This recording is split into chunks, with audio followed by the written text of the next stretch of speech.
बहुत सारी ऐसी चीजें हैं जो ईरान ने एक एग्रेसिव पोस्चर मेंटेन किया, उसकी वजह से आज ये स्थिति हो गई है कि पूरा का पूरा न केवल अमेरिका इजराइल बल्कि वेस्ट एक नए नजर से देख रहा है। अब आपको एक इंफॉर्मेशन देता हूं और मैं ये बता दूं आपसे कि ये इस वीडियो में ईरान पे बात होगी, उसके साथ साथ उससे जुड़ी पूरी जियो पॉलिटिक्स उस पर बात होगी, फिर फिलिस्तीन पे बात होगी। फिलिस्तीन पे मैं रोज बात कर रहा हूं। आपको कल मैंने चौंका देने वाली बात बताई थी कि 83 पर जो आईडीएफ ने खुद माना कि जो 71,000 गाजा में 71,000 प्लस जो लोग शहीद हुए हैं, मारे गए हैं, उनमें से 83% सिविलियंस है खुद ही। तो पूरा उनका कैलकुलेशन ही बदल गया है। उसके बाद पैलेस्टीनियन रेजिस्टेंस की ताकत का पूरा कैलकुलेशन बदल गया। ये कोई ना इसके बारे में बात कर रहा है ना कोई समझ रहा है। बहुत बड़ी खबर है ये।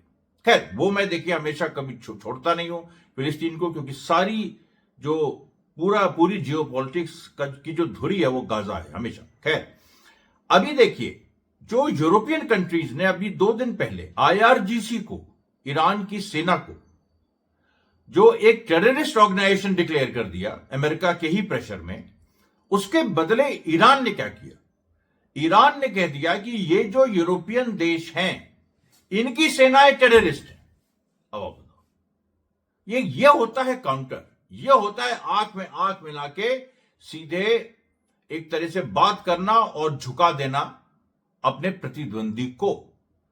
भारत जैसे देश के लिए ये बहुत रेलिवेंट है। आज बजट भी आया है, बहुत सारी चीजें उसमें सवाल भी उठे हैं, उनको हम एड्रेस आज करने की कोशिश करेंगे, नहीं एड्रेस हुए तो हम कल करेंगे। लेकिन देखिए, यहां पर सवाल यह है कि जो ईरान का जिस तरह का रिस्पांस आ रहा है, उस तरह के रिस्पांस से जो वर्ल्ड सिचुएशन जैसे जैसे और ज्यादा उसमें एक तरफ कन्फ्रंटेशन की पूरी स्थिति और ज्यादा मजबूत हो रही है, दूसरी तरफ डिप्लोमेसी की भी बात पैरेलल चल रही है। और आज जो अली लारिजानी हैं, जो अभी मॉस्को गए थे, प्यूटिन से भी मिले थे, उन्होंने भी कहा कि जो फेक जो मीडिया की रिपोर्ट्स हैं वो अपनी जगह हैं, लेकिन हम अपने एक बातचीत का भी स्ट्रक्चर हमारा तैयार है।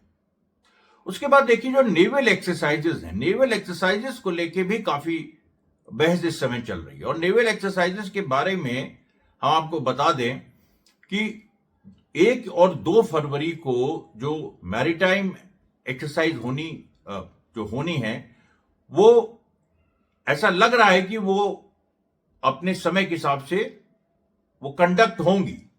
और एक और मैरीटाइम सिक्योरिटी बेल्ट नाम की एक्सरसाइज वो मिड फरवरी में भी होगी, रशिया, चाइना और ईरान के बीच। तो 1 और 2 फरवरी के बीच कैसे होगी, क्या होगी, उसके पीछे जो कंफ्यूजन था, अभी थोड़ा सा उसमें क्लैरिटी बाकी है। लेकिन फिर भी उसमें दोनों खबरें आ रही हैं कि 1 और 2 तारीख को लाइव फायर ड्रिल होगी। अब लाइव फायर ड्रिल में एक हल्का सा सिमुलेशन होता है, या उसमें थोड़ा सा ये होता है कि एक रियल बैटल सिचुएशन क्रिएट की जाती है और उसमें फिर वो एक्सरसाइज होती है। उधर जो मैरीटाइम सिक्योरिटी जो पूरा एक एक्सरसाइज है, ये 2019 में शुरू हुई थी ईरान, रशिया और चाइना के बीच, और ये कंटिन्यू करेगी मिड फरवरी में ये होगी। और इसमें जो खास बात ये होती है कि इसमें एक्सरसाइजेज होती हैं दूसरी तरह की। इसमें लाइव फायर एक्सरसाइजेज नहीं होती हैं, इसमें ये होता है basically search and rescue mission. ये उसका केंद्रीकरण उस पर होता है, सर्च एंड रेस्क्यू मिशन।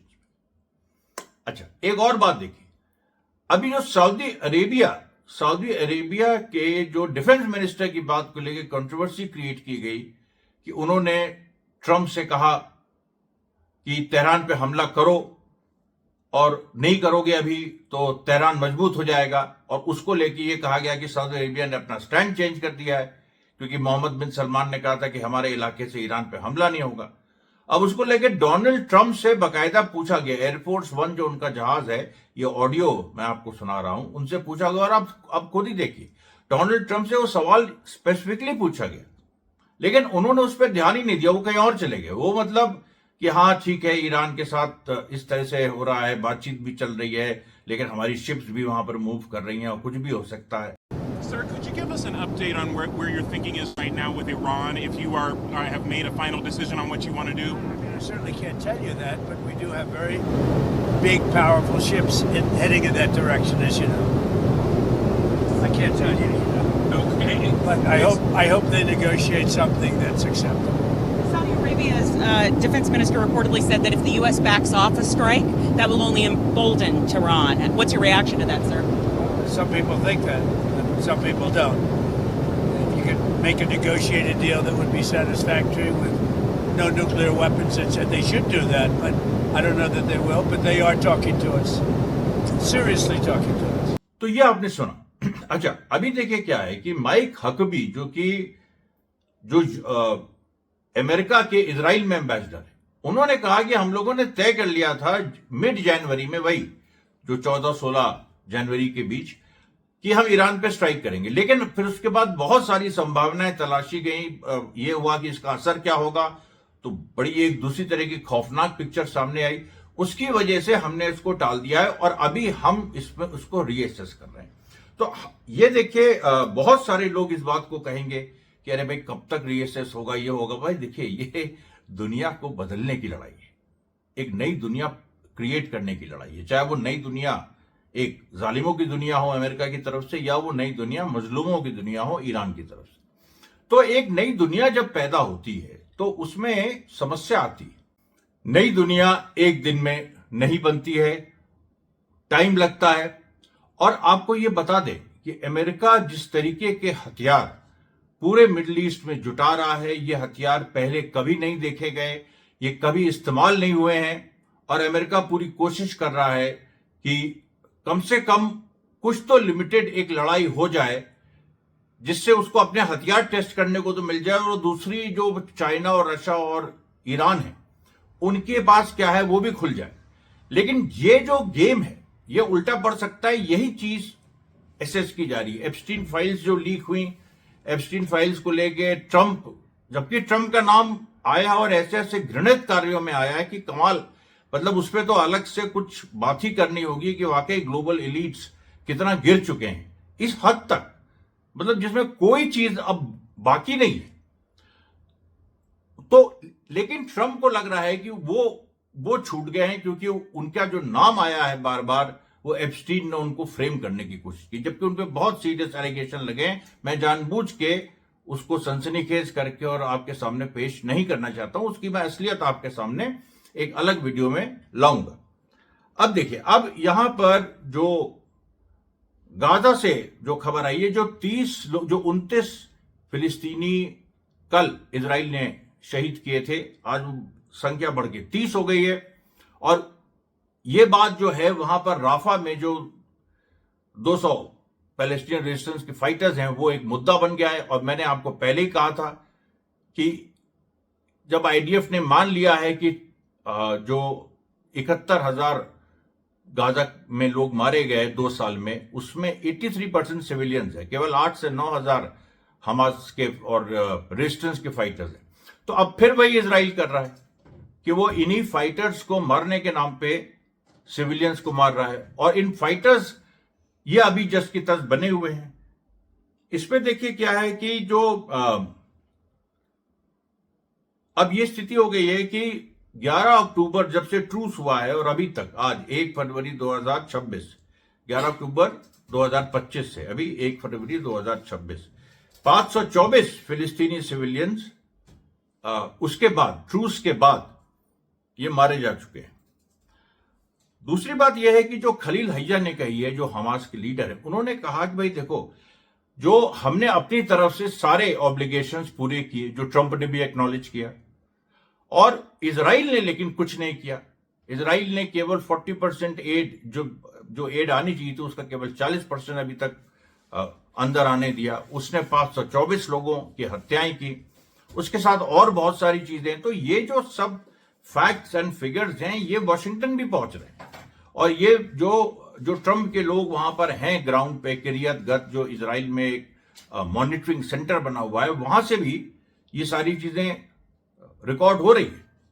और अभी देखिए राफा क्रॉसिंग को लेके जो बड़ी बात हुई है कि जो पैलेस्टीनियन टेक्नोक्रेटिक कमिटी है जो गाजा के डे टू डे एडमिनिस्ट्रेशन को देखेगी, उसको नेतन्याहू ने इजाजत दे दी कि राफा में वो एंट्री कर सकते हैं, मतलब राफा से गाजा में एंट्री कर सकते हैं। ये भी एक बड़ी चीज है। और अब से और दोनों तरफ से खुल गया, मतलब राफा बॉर्डर दोनों तरफ से खुल गया है। तो उधर से शायद 150 फिलिस्तीनी अंदर आ सकते हैं, इधर से करीब 75 या 100 जा सकते हैं। ऐसी पूरी इस तरह का प्रावधान किया गया। और ये इसलिए जरूरी है क्योंकि फिलिस्तीनी वहां जाते, मतलब रोज मजदूरी करने, बहुत सारे उनके काम रहते थे उधर इजिप्ट में, उसके बाद वो लौट आते थे, शाम तक होते होते। इसी तरह से यहाँ जो अभी इजराइल और गाजा का जो बॉर्डर ब्लॉक्ड है, वहां से भी लोग जाते थे और दिन भर काम करके वापस आते थे। तो ये देखिए, एक नेतन्याहू को ये कंसेशन देना पड़ा। हालांकि यहां पर ये बात आ रही है कि अल शाद जो है, ये जो पैलेस्टीनियन एग्जीक्यूटिव कमेटी का चीफ है, ये अपने पूरे लाव लश्कर के साथ अब एंटर कर सकते हैं। उसके बाद देखिए जो चाइना से खबर आ रही है कि चाइना में इसको देखते हुए चाइना के जो शी जिनपिंग है, कम्युनिस्ट पार्टी के चीफ, उन्होंने जो अपने जो सेकंड रैंकिंग जनरल ज़ैंग यूया, इनकी जो पर्जिंग हुई है, इनको जो हटाया है, इससे भी ईरान को काफी फायदा, और इसमें ईरान एंगल भी इन्वॉल्व है, क्योंकि इनके ऊपर जो एलिगेशन था जिस जनरल को हटाया, वो यही था कि ये अमेरिका के प्रति सॉफ्ट है और ये कुछ इन्होंने सीक्रेट्स वगैरह भी लीक किए हैं। खैर वो एक जांच की बात है, लेकिन ये चीज ये उन पे कही गई थी।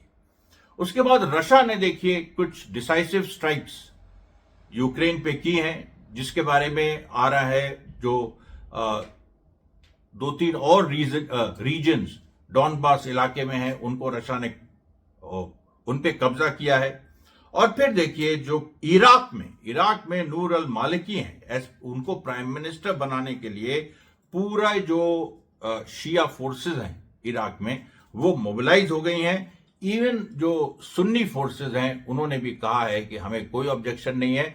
इस समय जो पूरी परिस्थिति है उसको देखते हुए जो एक रीजनल वॉर की स्थिति मिडिल ईस्ट में बन रही है ईरान और अमेरिका इजराइल के बीच में, उसको देखते हुए हमें नूर अल मालिकी के प्राइम मिनिस्टर बनने में कोई ऑब्जेक्शन नहीं है। तो ये देखिए खबरें थी, कल हम फिर हाजिर होंगे, तब तक के लिए धन्यवाद साथियों, बहुत बहुत धन्यवाद।